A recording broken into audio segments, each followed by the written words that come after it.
જય માતાજી।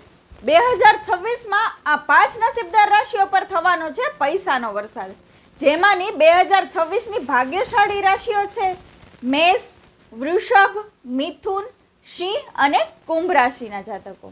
એના માટે પ્રગતિના નવા દ્વાર ખુલશે અને અચાનક આર્થિક લાભ અને પ્રમોશન મળી શકે છે અને ઘણો સમય થયાથી અટકેલા પ્રશ્ન હલ થઈ શકે છે। વિદેશ જવાના યોગ પણ બની શકે છે અને વિદેશને લગતા કાર્યમાં પ્રગતિ પણ મળી શકે છે। અને તમે પણ આ 5 રાશિમાંથી હોય તો તમને જૂના રોકાણમાંથી ખૂબ સારો ફાયદો અને વળતર મળી શકે એવા યોગ બને છે અને પ્રોપર્ટીમાં રોકાણ કરવાથી નફાના યોગ બની શકે છે અને મુસાફરીના શોખીન હોય તો આ વર્ષે વિદેશ પ્રવાસ થવાના પણ યોગ બને છે। તો આ વિડીયોના 5 રાશિના જાતકો સાથે જરૂરથી શેર કરજો અને તમારે કઈ રાશિ વિશે જાણવું છે તો તમે મને કમેન્ટ કરીને કહી શકો છો। તમારા જન્માક્ષર જોઈને તમારી રાશિ વિશે અમે જણાવી આપીશું। જય માતાજી।